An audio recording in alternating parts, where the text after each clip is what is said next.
shock to the people of Bihar and people of India, where we will find that some 2 crore, 3 crore people, their names are eliminated from the voter list. To defer this whole disenfranchisement time bomb, it's a time bomb ticking away. In fact, we have described it as something akin to demonetization and also akin to NRC in Assam.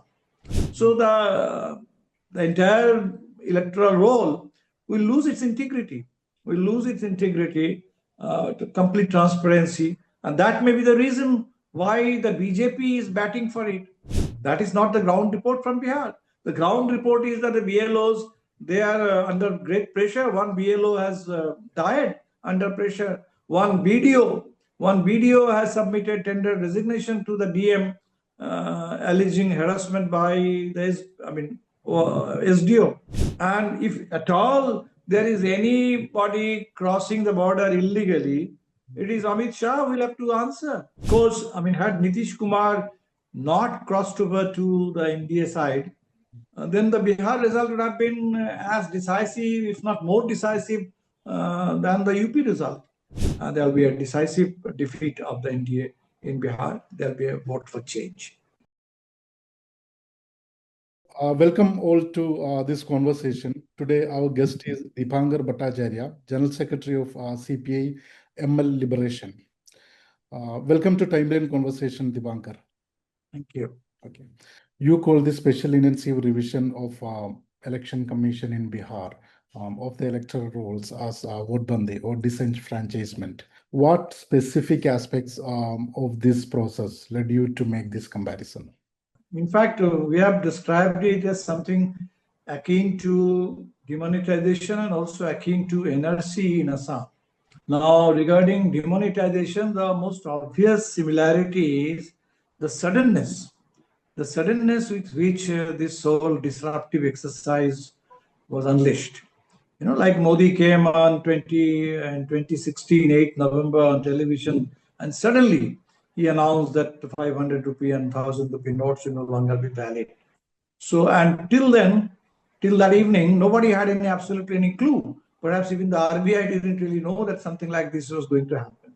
So here again, nobody had absolutely any clue. The Election Commission didn't give any clue to any political party. There was a major workshop of party activists from various districts of Bihar. It's a mega workshop. I don't think ever before the Election Commission organized such a workshop, and where they discussed about the BLAs and what kind of things they will have to do. Even in Patna, there were workshops, major meetings. Never did they give any inkling that something like this they were contemplating. But then suddenly it happens. And there the similarity also ends. Because when Narendra Modi came and announced it, it was a shock.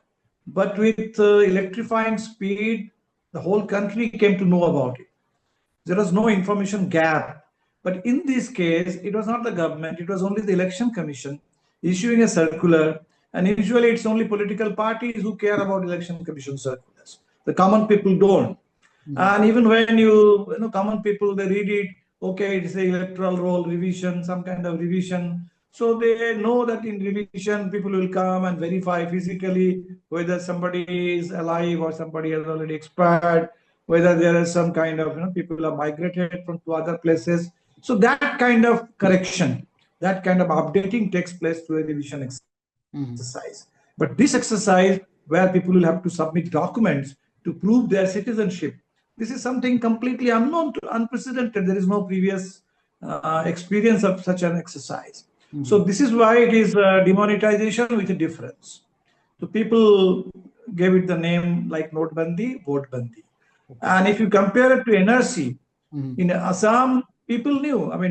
People outside of Assam probably didn't know about it. But Assam people were very much aware about the whole NRC debate. And it took place over 6 years. It was a Supreme Court monitored exercise, took place in 2 rounds over 6 years. And it was a smaller population, 33 million people. And after 6 years, they produced an NRC where 19 million people, not 19, 1.9 million people were outside of the list. And even now, the Assam government doesn't accept that NRC. Yes. Here, And the Election Commission is saying that we want to cover 80 million people. 80 million people in 1 month, and of those 80 million, close to 50 million will actually have to provide prove their citizenship with documents that they do not really have. So this is even much more challenging a hurdle for the common electors than NRC in Assam. So this is, I would say, NRC and demonetization combined, but probably with much more, lethal effect for the common people. And that's why the slogan now in Bihar is that we will defend. This is an attack on franchise, universal adult franchise, and people are out on the streets to defend their right to vote and the constitution. So you are on the ground and you are opposing it here, you are protesting in this. And do you have any specific examples or cases where election commissions, this revision is affecting the electoral rolls? See, what the Election Commission, the initial circular was that by 26 July, they will collect 8 crore enumeration forms back from electors and documents from all the electors. Then the Election Commission probably realized that if they continue with this, then maybe by the time of the draft roll publication, there will be a huge shock to the people of Bihar and people of India, where we will find that some 2 crore, 3 crore people, their names are eliminated from the voter list. So to defer this whole disenfranchisement time bomb, it's a time bomb ticking away, but to defer the explosion, the Election Commission then said, okay, first in July, you just submit the forms. You don't have to submit the documents now. But the documents will have to be submitted anyway. And I don't really know. The Supreme Court asked the Election Commission that why not Aadhaar card? Why not the voter card? Why not the ration card? Why not the documents which the common people have? And why are you insisting on documents that the majority people do not really have? The Election Commission hasn't given any answer to this. And I'm not sure what the Election Commission's response is going to be. So I can presume that the Election Commission does not expand the list of documents. And if the Supreme Court doesn't really, in its wisdom, stay this whole drive, then if the drive continues, so in the second phase, in the post-draft phase in August, when documents will come into play, so you will find that any number of electors, they will be, not be able to submit documents. And there is the main danger, because the Election Commission circular, the advertisement put out by the CEO of Bihar, it says that all those cases where forms have been submitted without supporting documents, it is the ERO, concerned ERO will take the decision on the basis of some local investigation and available documents. So that will be that could be completely arbitrary. That could be completely opaque. So you don't really know. And that could mean massive. That would be like, my assessment is that at minimum 50,000 people in every constituency, they will not be able to submit this kind of documents. And if the ERO has to decide on 50,000 cases, and if you delete 10,000 and then allow 20,000, do something like that, so the entire electoral roll will lose its integrity. Will lose its integrity, to complete transparency. And that may be the reason why the BJP is batting for it.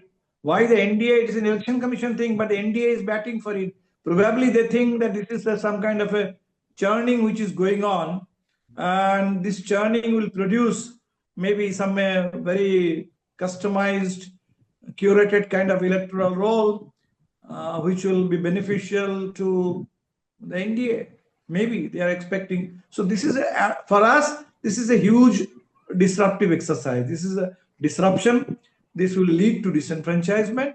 And if that means loss of citizenship, then we are looking at something like doubtful voters, disenfranchised citizens, some kind of people being put in before foreign tribunals, foreign national tribunals. There will be deportation, there will be detention, there will be deportation. This is like more than Assam. And already the Election Commission is putting out stories, Election Commission sources, that BLOs have suddenly discovered a lot of foreign nationals when while going house to house. That is not the ground report from Bihar. The ground report is that the BLOs, they are under great pressure. One BLO has died under pressure. One BDO has submitted tender resignation to the DM, alleging harassment by SDO. So that is the ground reality. BLOs are being suspended for talking about their difficulties to journalists. And suddenly this story, which has absolutely no basis, because recently we had the 24 election. Even after 24 Lok Sabha election, there was a summary revision. When the summary revision was happening, nobody made such complaint, not even the BJP, that there are any number of people, Rohingyas and Bangladeshis and Nepalis in Bihar.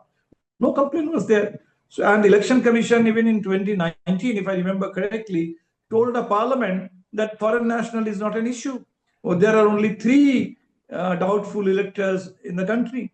So if that is the case in 2019, and if even in 24 this was not an issue, even during the summary revision this was not an issue, how can there suddenly be such an influx of so-called foreign nationals in Bihar? And if at all there is anybody crossing the border illegally, it is Amit Shah who will have to answer. It is the BSF who will have to answer. I mean, how can you just blame others? You have a double engine government. So this is just to confuse the people and just create some kind of a false narrative. They are doing this. But I'm happy, I'm sure the people of Bihar, they will not be amused if a migrant worker is told that he has now become a Bangladeshi. And if somebody, a Musar, a landless laborer, is told that he has come from Myanmar. So Musar and Myanmar, if that become coterminous in Bihar, so I don't think people are going to be amused by this kind of narrative, and people will react, and there will be a major movement in Bihar in defense of voting right. Yeah, coming back to your allegation that Election Commission, BJP is happy with this exercise. So are you directly saying that Election Commission is working for the BJP? See, the thing is, when we went to discuss with the Election Commission in the multi-party delegation, suddenly the Chief Election Commissioner said that we are a new commission. And I was very, very surprised. We kind of interrupted him that how can there be, you can talk of a new commission? Because the commission is a permanent constitutional body. There may be new commissioners, new teams. But then it got me thinking.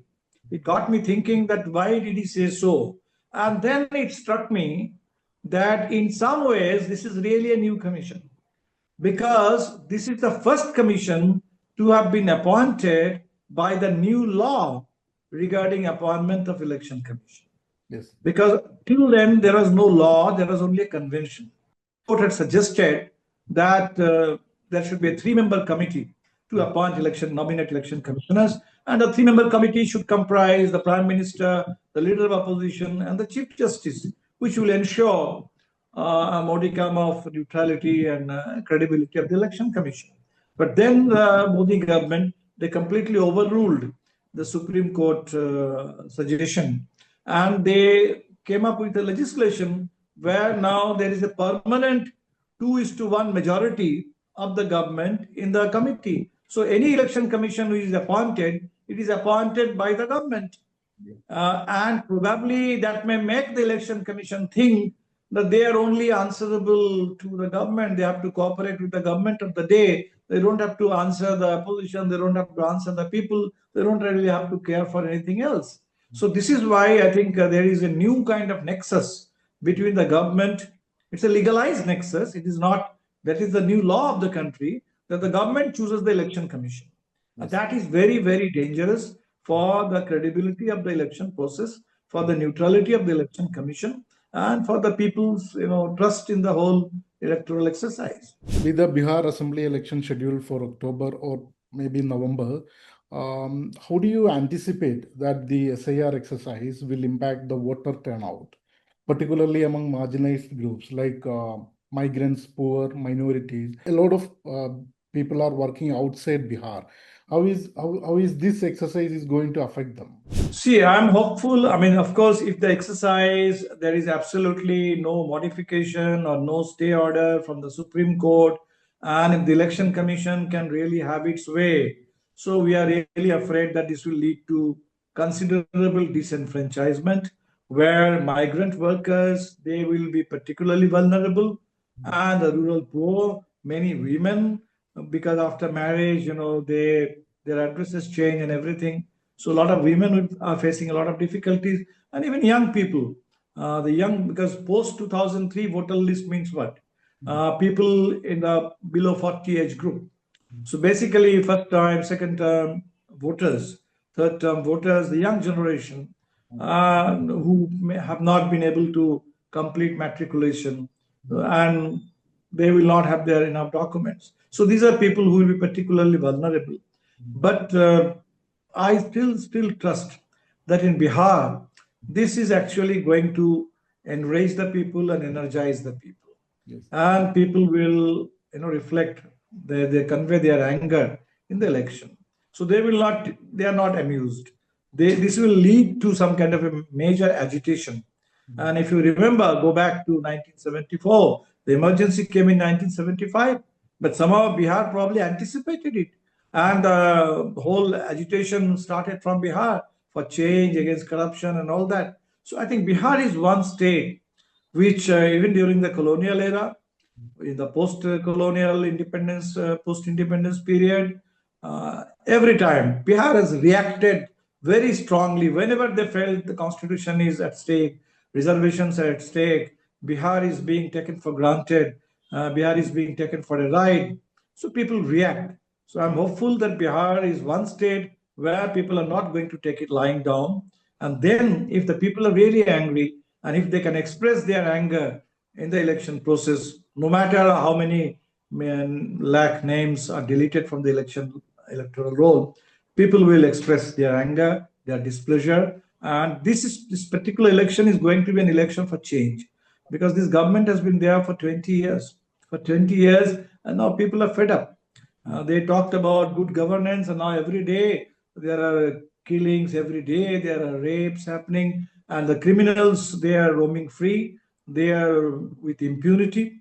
So we actually have an unmitigated, unbridled reign of terror in Bihar. And they talked about development. And Bihar is one state where people are now married in poverty, unemployment, and not just poverty and unemployment. There is a massive debt burden. That's another time bomb ticking away in Bihar. You will see there is a huge debt crisis waiting to erupt in the villages of Bihar. There are already cases of suicides being reported because of the debt crisis. So there is economic crisis. There is this complete collapse of governance. They say double engine, and I say this is double engine failure. Double engine failure, and double engine failure led to the Ahmedabad air crash. So this is like that kind of a failure in Bihar. And talking about this SIR, I think this has brought home to the people the thing that we have been talking about for a long time, that the constitution is in danger. Ambedkar's constitution. So till recently, people used to just only think about reservation, think about something, maybe secularism or some aspect of the constitution. But now the voting right, universal adult franchise, that is the cornerstone of the constitution. That is the most fundamental linkage between the common voter, common man, common citizen, and the constitution.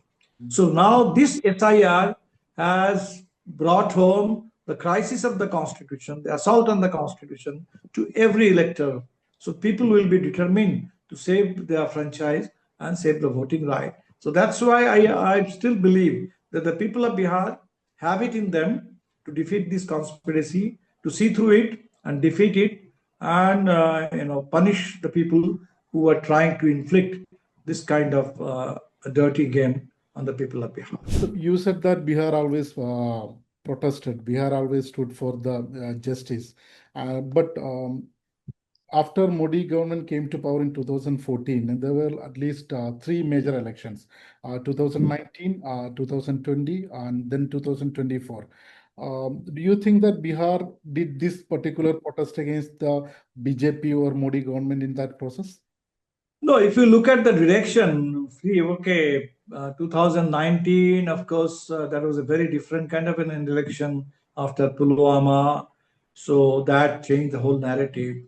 But if you look at 2020, the assembly election, and that was Bihar was the first state to vote in the middle of COVID lockdown. Yes. So, I mean, this was the first state to go to an election. And look at the result. I mean, it was just a margin of few seats. The difference between the NDA and our Grand Alliance then was merely some 12,000, 13,000 votes. Look at even 2024, the Lok Sabha election. Of course, I mean, had Nitish Kumar not crossed over to the NDA side, then the Bihar result would have been as decisive, if not more decisive, than the UP result. So Bihar, and there would have been no Modi 3.0 had Nitish Kumar not switched over, not been hijacked by the BJP. But in spite of that, because Nitish Kumar was the chief minister who convened the first meeting, opposition unity meeting in Patna. And then just before the election, he switched over. That definitely created a lot of confusion. But in spite of that, if you compare the 2019 outcome and the 2024 Lok Sabha outcome, you can see the direction. In 2019, it was 39-1. And in 2024, it was 30-10. So as many as in 10 seats, the BJP, NDA, they got defeated. And if you look at South Bihar, the whole of Shahabad, all the 4 seats, we managed to defeat the NDA. If you look at Magad, even Patliputra, Aurangabad, Jahanabad, we managed to defeat them. So I think the direction is very clear. The scale is not up to the mark yet, but which way Bihar is moving, that direction is loud and clear. And I'm sure this time, if the people of Bihar, they can have their vote. And maybe that's the reason why the whole election process is being thrown into disarray. There is this attempt to disrupt the election process. But I'm sure the direction is set. And when the people get a chance to vote, their mandate will be decisive. There will be a decisive defeat of the NDA in Bihar. There will be a vote for change. Coming back to the SIR, the Election Commission of India, there was some leaks from the Election Commission yesterday, which suggested that a large number of people from Nepal, Bangladesh, Myanmar, they were found during house-to-house verification of electoral rolls. Like how much truth in the... This is a completely planted story. This is an attempt to create a narrative. This is just a planted story, I guess, because the ground report that we are getting, see, the Election Commission said that BLOs will be visiting every household 3 times, and they will be coming with 2 forms. One form will be filled up and submitted, returned to the election office, and one form will remain with the elector. He or she will have it as record, as acknowledgement. Now what is happening is nobody is getting 2 forms. Everywhere, BLOs, they are circulating only 1 form. In many places, BLOs are not able to visit. They cannot cope with this pressure. So in many places, forms are being signed and submitted from one single place without visiting people. That is the ground report. The ground report is, as I told you, in the first week itself, there was a teacher in Madhubani district who just died because of reportedly this pressure. The ground report is that there is a BDO who's having to submit his resignation to the DM because of this harassment. So people are being harassed. And this is not a report at all. So this, I think, is a figment of imagination. This is some kind of a news being planted without any source. I mean, just saying unnamed sources. So we don't really know what is the scale, how many BLOs are found, how many, and why. I mean, as I told you, 24 election, there was no such report. Even during the summary revision after the 24 election, till late January, even till May, June, there is no such report from any quarter, not even the BJP people suggesting that the election report in Bihar is flawed and there are so many illegal citizens and all that. So this is a sudden, belated kind of a story narrative being built to try and justify the SIR, because the Election Commission can't really justify the SIR. And this is to confuse the voter, divide the voter, and create some kind of a bogey. Yeah, I don't find it truthful at all. I saw a hopeful Dibankar when you were talking about how people are going to vote this time. Out of the 243 seats, and how much seats the Mahagathbandhan is expecting this time? So I'm still hopeful. I'm still hopeful that in Bihar, this will boomerang. This whole SIR, this exercise, the vote bandi, this will only enrage the people. People are getting harassed. And if now they are being said, okay, now there is some kind of a misleading, deceptive, maybe comfort that the names are being enlisted. Not many people will probably be eliminated in the top stage. But as the election commission says, that we will come back for the document.